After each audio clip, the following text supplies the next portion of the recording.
High friend, welcome back to my channel Mamata Jasu. আপনারা সবাই কেমন আছেন? আশা করি সবাই ভালো আছেন, আর আমি খুব ভালো আছি। তো আমি চলে এসেছি আপনাদের কাছে একটি নতুন রেসিপি নিয়ে, সমুদ্র ক্যাংড়ার ঝাল। তো কিভাবে বানালাম তো পুরোটাই আপনাদের কাছে শেয়ার করছি, দেখতে থাকুন বন্ধুরা। যদি আপনাদের ভালো লাগেন তো লাইক কমেন্ট করে আমার চ্যানেলের পাশে থাকবেন। তো এই দেখো, দাঁড়াগুলো লাল লাল করে ভেজে নিচ্ছি, কড়াইতে ভাজা হচ্ছে। সমুদ্র ক্যাংড়া খেতে দারুণ লাগে, আর বাড়িতে ট্রাই করে দেখবেন, দারুণ দুর্দান্ত লাগে খেতে।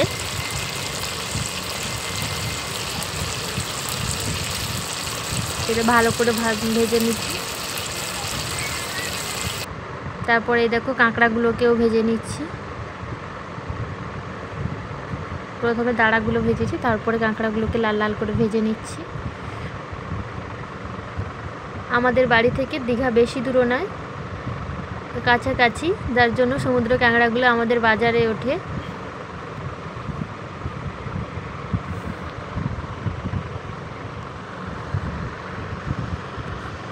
ভালো করে ভেজে নিতে হবে কাঁকড়াগুলোকে।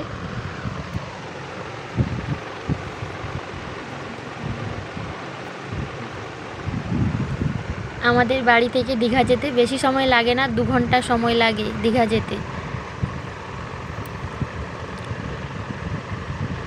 অসাধারণ খেতে লাগে এই কাঁকড়ার ঝাল। আপনারাও বাড়িতে ট্রাই করবে, দারুণ লাগবে।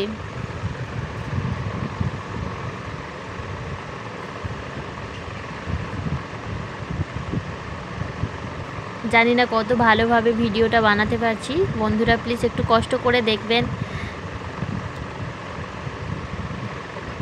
এই দেখো কত সুন্দর লাল লাল হয়ে গেছে কাঁকড়াগুলো।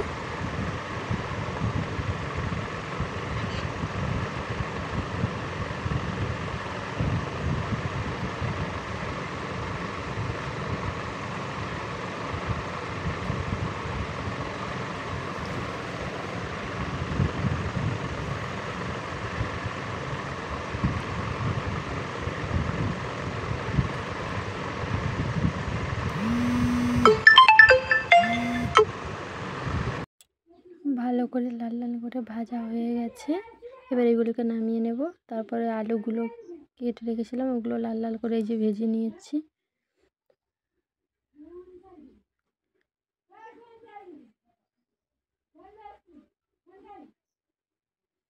ভাজা হয়ে গেছে আলুগুলো, এগুলো নামিয়ে নেব। তারপরে এই যে মশলা কষাবো, পেঁয়াজ কুচি আর কাঁচা লঙ্কা, আর তাতে হচ্ছে লঙ্কার গুঁড়ো, হলুদ গুঁড়ো আর সর্ষে বাটা দিয়ে দিলাম। দিয়ে মশলাটাকে ভালো করে পাকিয়ে নেব।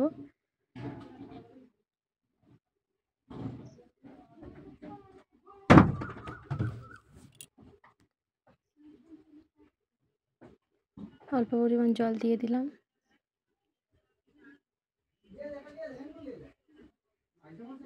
দিয়ে ভালো করে মশলাটা কষিয়ে নেব।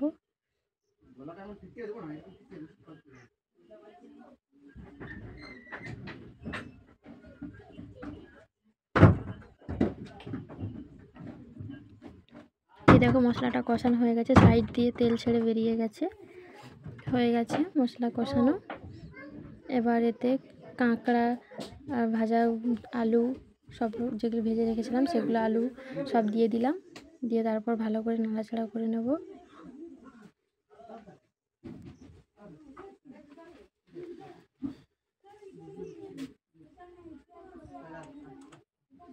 ভালো করে মশলাটার সঙ্গে মিশিয়ে নিলাম।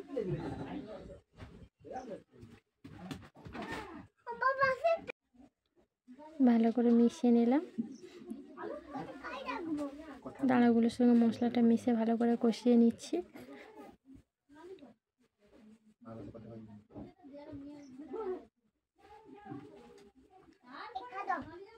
তারপর নুন দিয়ে দিলাম। আগেও নুনটা ব্যবহার করতে পারো, তো আমি শেষেই ব্যবহার করলাম নুনটা। ফোটার সময়ও নুনটা দিলে হবে, তো আমি কষানোর সময় নুনটা দিয়ে দিলাম। দিয়ে ভালো করে মিশিয়ে নিচ্ছি।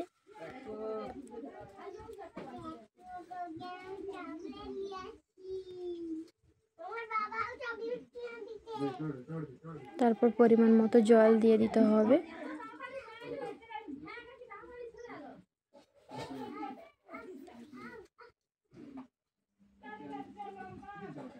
জল দেওয়ার পর ভালো করে সাইড থেকে মশলাগুলো সব জলের মধ্যে মিশিয়ে দিতে হবে, দিয়ে অল্প আঁচে ভালোভাবে এটাকে ফুটিয়ে নিতে হবে। তখন দেখো বন্ধুরা কিভাবে হচ্ছে, সবটা তোমাদের কাছে শেয়ার করছি, দেখতে থাকো, কেউ স্কিপ করবে না, পুরো ভিডিওটা দেখবে। আশা করি তোমাদের ভালো লাগবে, আপনারাও বাড়িতে এইভাবে ট্রাই করবেন, ভালো লাগবে। তো এই দেখো ভালোভাবে অল্প আঁচে ফুটিয়ে নিচ্ছি। এই দেখো সাইড থেকে দেখো এই তেল ছেড়ে বেরিয়ে গেছে। তো এটা অনেকেই একটু রসরসে মানে একটু ঝোল থাকে পছন্দ করে, তো আমরা অত ঝোল ভালো লাগে না, যার জন্য আমরা অল্পই ঝোল রেখেছি, মানে রাখবো। তো সেটাই তোমাদেরকে দেখাবো, তো পুরোটা দেখতে থাকো বন্ধুরা কিভাবে হয়।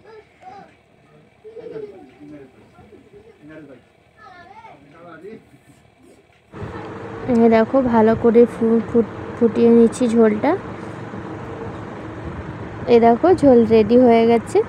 তো আমরা অল্পই জুস রেখেছি, মানে একটু মাখা মাখা টাইপেরই ভালো লাগে। তো আপনারা চাইলে একটু রসও রাখতে পারেন। এই দেখো হয়ে গেছে আমার রেডি কাঁকড়ার ঝাল। তো বন্ধুরা কেমন হয়েছে প্লিজ লাইক কমেন্টে জানাবেন, পারলে আপনাদের শেয়ারও করবেন, দারুণ লাগবে।